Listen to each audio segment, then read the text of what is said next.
சின்ன வயசுல நான் நிறைய பாடுவேன். எம்ஜிஆர் சாங்ஸ் எனக்கு ரொம்ப பிடிக்கும். எம்ஜிஆர், சிவாஜி சாங்ஸ்லாம் ரொம்ப பிடிக்கும். அதனால எப்போ அந்த பாட்டு புக்கெல்லாம் வாங்கி அதுக்காக எங்க அப்பா கொடுக்குற காசுல அந்த பாட்டு புக்கை சினிமா பாட்டு புக்கெல்லாம் வாங்குவேன். அவனுடைய அப்பாவின் தொடர்ச்சியான அடிகளாலும் திட்டுகளாலும் கூட குட்டி ஜெய்சங்கரை சமீபத்து சினிமா பாடல்களை பாடுவதிலிருந்தோ முணுமுணுப்பதிலிருந்தோ தடுக்க முடியவில்லை. ஜெய்சங்கர் வளர வளர தன்னுடைய ஆசைக்கும் நிஜ வாழ்க்கைக்கும் ஒத்துவராது என்பதை உணர்ந்து கொண்டான். அவனுடைய குடும்பத்தின் நிதி நிலைமை அவனை மிக சிறிய வயதிலேயே வேலைக்கு செல்ல கட்டாயப்படுத்தியது. அப்படி ஒரு கடின ஜீவனத்தில் கூட இளம் ஜெய்சங்கரின் இதயத்தில் பாட்டு பொங்கி வழிந்தது. அவன் வேலை முழுக்க பாடிக்கொண்டே இருந்தான். அப்பொழுது ஓர் எதிர்பாராத திருப்பம் அவனது வாழ்க்கையில் நடந்தது. அப்போ ஒரு தடவை பாட்டு பாடிட்டு போது எங்க ஸ்ட்ரீட்ல இந்த மியூசிக் குரூப் நடத்துறவங்களுடைய ஒரு வீடு இருந்துச்சு. நான் போகும்போது வரும்போதெல்லாம் பாட்டு பாடிட்டு அவங்க பார்த்துட்டே இருந்த ஒரு நாள் என்னை கூப்பிட்டு, நீங்க நல்லா பாடுறிய, நீ ஏன் கச்சேரிக்கெல்லாம் அந்த பாடக்கூடாது அப்படின்னு சொல்லி கேட்டாங்க. நான் கச்சேரி போக ஆரம்பிச்சேன். ஆர்கெஸ்ட்ரா போனாலும் அந்த சிகரெட் வாங்கி கொடுக்கறது, திடீர்னு டே போய் பாட்டில் தண்ணி பாட்டில் வாங்கிட்டு வா, விஸ்கி பாட்டில் பிராண்டி பாட்டில் வாங்கிட்டு வான்னு சொல்லுவாங்க. அதெல்லாம் வாங்கிட்டு கொடுப்பேன். கிட்டத்தட்ட ஒரு 60-65 மியூசிக் குரூப்ல நான் போய் சும்மா உட்காந்துட்டு வந்திருக்கேன். அவனுடைய பொறுமைக்கு பலன் கிடைத்தது. ஒரு குழு உறுப்பினர் வராத காரணத்தினால் ஜெய்சங்கரை பாடும்படி கேட்டுக்கொண்டனர். அவன் அந்த நிமிடமே எல்லோர் மனதிலும் இடம் பிடித்தான். அன்றிலிருந்து அவன் அந்த குழுவில் ஒரு நிரந்தர பாடகனாகிவிட்டான். ஜெய்சங்கர் தன் கனவு நினைவானதை எண்ணி மிகவும் சந்தோஷப்பட்டான். அப்படி இருந்தும் அவன் ஒரு பெரும் சவாலை சந்திக்க வேண்டியிருந்தது. எங்கேயுமே என்னால் ஸ்டாண்ட் பண்ண முடியல. எங்க போனாலும் யார்கிட்டயாவது ஒரு பிரச்சனை இருக்கும். ஒண்ணு நான் அவங்களுக்கு குற்றம் கண்டுபிடிப்பேன், இல்ல அவங்க என் மேல குற்றம் கண்டுபிடிப்பாங்க.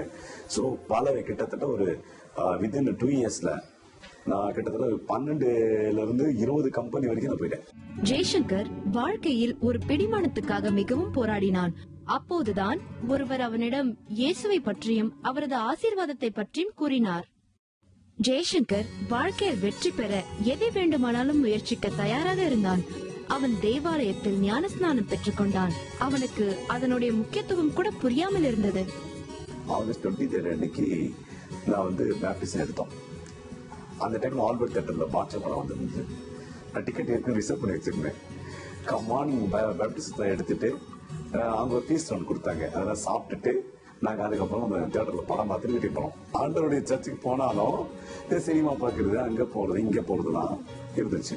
அப்போ சர்ச்சுக்கு போக ஆரம்பிச்ச பிறகு நான் நினைச்சபடியே கடவுள் என்ன ஆசிரியர் ஆரம்பிச்சேன். புதிய வியாபாரங்கள், புதிய நண்பர்கள், உல்லாசமான வாழ்க்கை. ஜெய்சங்கர் வசதியும் பணத்தையும் நன்றாக அனுபவித்தார். ஆனால் வெகு சீக்கிரமே அந்த உல்லாசம் எல்லையை கடந்து விட்டது. என் வாழ்க்கையில குடிக்கிறது, மனைவியை குடிச்சு அடிக்கிறது, அப்புறம் இப்படிப்பட்ட காரியத்துல நான் போயிட்டு இருந்தேன். என் தங்கச்சி, அண்ணன், அக்காலாம் அட்வைஸ் பண்ணி பார்த்தாங்க. நான் கேட்கிற மாதிரி இல்லை. என் வாழ்க்கை அப்படிதான் போயிட்டு இருந்தது. நான் குடியிருந்த சர்க்கிள்லயும் சொல்லி பார்த்தாங்க. நான் அது கேட்கிற மாதிரி இல்லை. அவருடைய வர்த்தக கூட்டாளியோடும் கூட சண்டை போட்டார். இதனால் அவர்கள் வர்த்தகமும் பிரிந்து போனது. ஜெய்சங்கர் ஆழ்ந்த கடனில் மூழ்கினார். தொடர்ந்து பிசினஸ் நடத்த முடியாத நிலைமை. பிசினஸ் நடத்தினாலும் நான் அந்த குறிப்பிட்ட கம்பெனிக்கு பணம் கொடுக்க வேண்டிய சூழ்நிலை. இதெல்லாம் எனக்கு ஏற்பட்ட போது அவன் ஒரு டைம் குறிச்சு, இந்த டைம்குள்ள நீ பணம் கொடுக்கணும், நான் போலீஸ்ல பிடிச்சி கொடுத்துருவேன்னு சொல்லிட்டான்.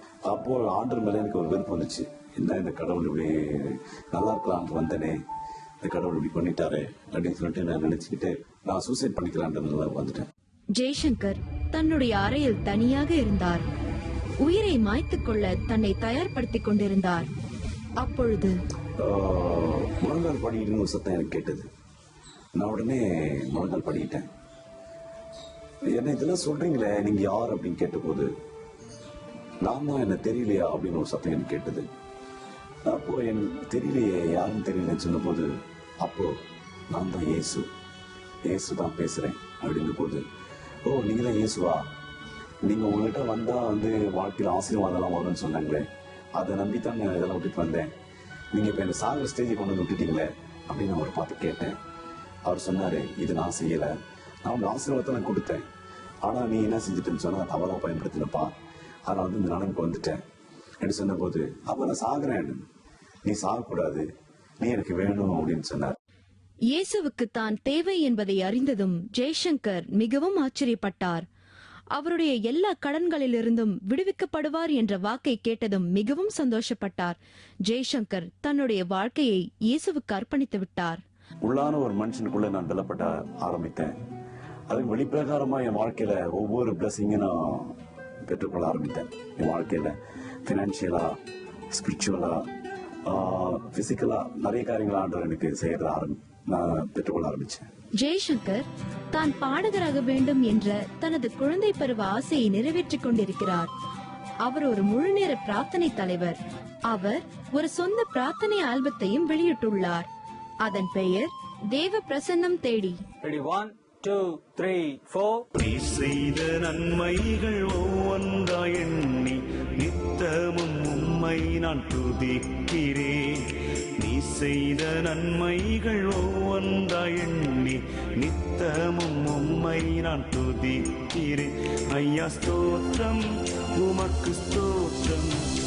ஐயா ஸ்தோத்திரம், உமக்கு ஸ்தோத்திரம். ஐயா ஸ்தோத்திரம், உமக்கு ஸ்தோத்திரம். ஐயா ஸ்தோத்திரம், உமக்கு ஸ்தோத்திரம்.